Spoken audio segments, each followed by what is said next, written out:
ต่อมาแม่นเฮามาอ่านผลการวิเคราะห์โลจิก regression เนาะจะเห็นอยู่นี่เวลาเฮาพิมพ์เฮาใส่คำสั่งโลจิกเนาะตัวเปลี่ยนตามและตัวเปลี่ยนอิสระมาแล้วเนาะเฮาจะเห็นผลการวิเคราะห์ออกมาคืออันนี้มัน logic regression นะ number of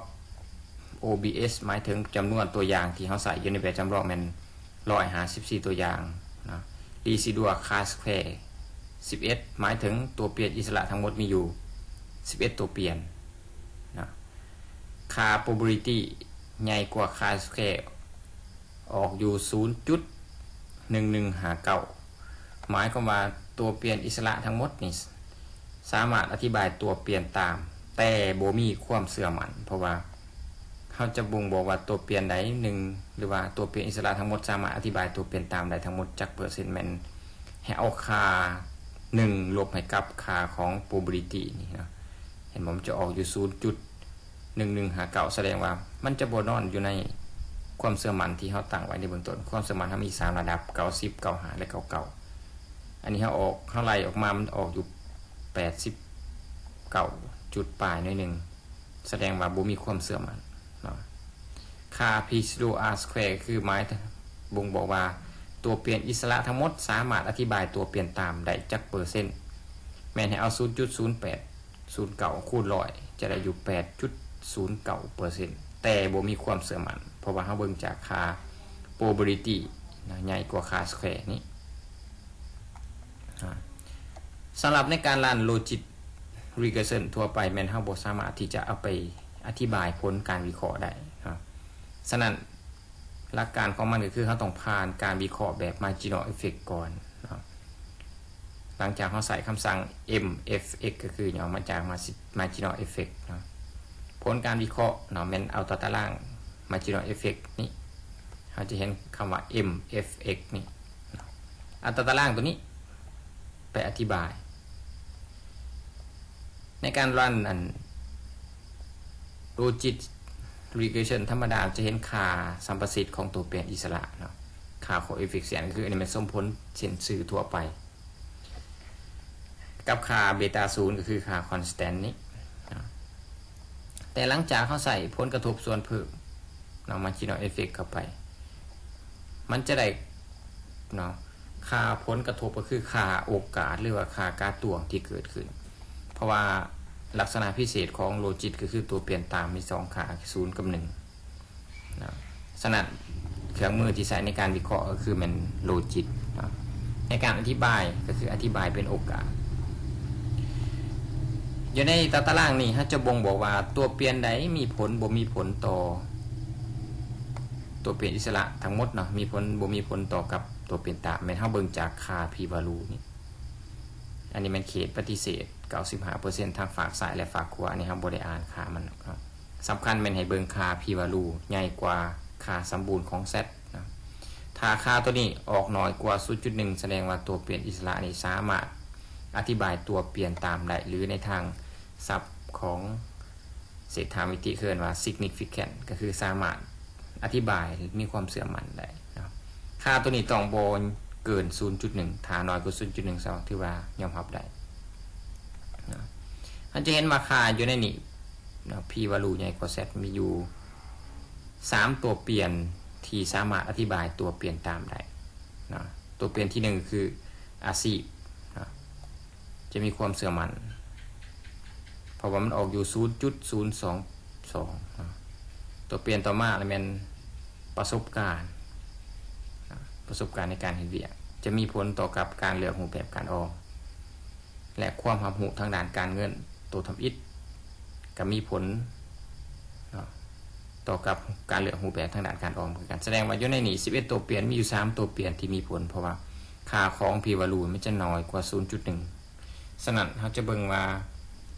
ตัวเปลี่ยนทั้งหมด11ตัวเปลี่ยนมีเพียงแต่3ตัวเปลี่ยนที่สามารถอธิบายได้นะหลักการอธิบายของโลจิกก็คืออธิบายจะแตกต่างจาก OLS หน่อยนึงนะ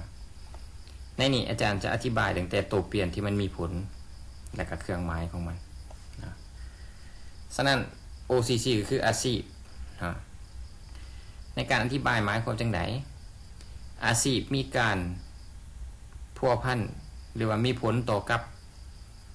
การเลือกรูปแบบการออมซึ่งมีการพัวพันในทิศทางกับในทิศทางตรงกันข้ามกับการเลือกรูปแบบการออมถ้าผู้ตอบแบบสอบถามหรือว่าผู้ออมนี้เนาะมีอาชีพหนึ่งแล้วมันเป็นพนักงานที่ขึ้นกับตัวอย่างที่เราศึกษานี่แหละเมื่อเทียบกับอาชีพอื่นเนาะโอกาสที่จะออมผ่านระบบบัญชีนี่ลดลงอยู่ 0.3404 หมายความว่าเมื่อกำหนดให้ปัจจัยอื่นคงที่ถ้าผู้ตอบแบบสอบถามมีอาชีพเป็นพนักงานเมื่อเทียบกับอาชีพอื่นที่บ่แม่นพนักงานโอกาสที่จะเลือกรูปแบบในการออมลดลงค่าลบมันลดลง 34.04 จุดส่วนหอยก็คือเราจะเอาค่าตัวนี้เราไปคูณ100ก่อนจึงอธิบายมันออกอยู่ต่อหน้าจำเป็นเลข0เนาะด้วยระดับความเชื่อมั่นให้เอา1ลบให้กับ 0.02 95% เหตุผลย้อนหยังตัวนี้มันไปสอกเหตุผลมาใส่เนาะอาจารย์อธิบายอยู่นี่มันอาจจะยากสนัดเหตุผลอยู่ในแต่ละหัวข้อการศึกษามันจะต่างกันเนาะต่อมาตัวเปลี่ยนที่2ที่มีผลประสบการณ์ในการเฮ็ดเวียก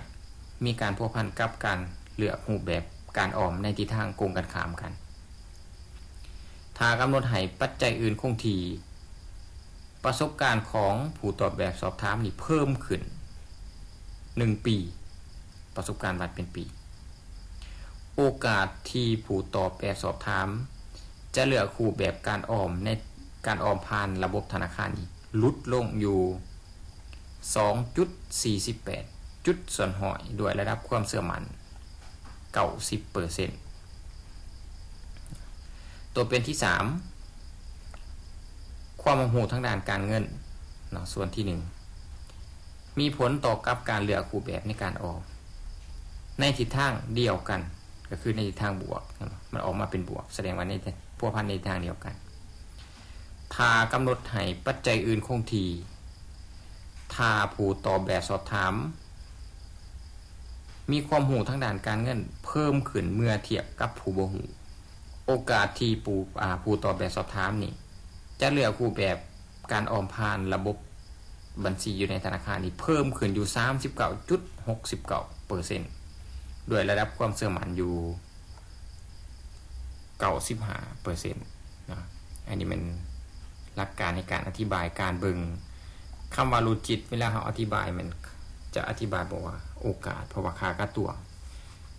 dy ส่วน dx กันจะเห็นว่าอันนี้มันผลกระทบส่วนเพิ่มของ marginal effect และตัวเปลี่ยนอื่นๆก็คือการถามมันมีผลก็คือเราจะเบิ่งจากค่า p value นี้สำหรับตัวเลขอยู่ในตัวหน้าพวกนี้เราถ้าตัวเป็นตามเขาเป็นโลจิตสำหรับเวลาเขาอธิบายเขาจะคูณ100เข้าไปก่อนเนาะอันนี้มันในเรื่องของโลจิตแต่ว่า OLS มีอย่างต่างๆก็จะมีอาการอธิบายแตกต่างกันแล้วอันนี้เป็นการอธิบายโลจิตตาม marginal effect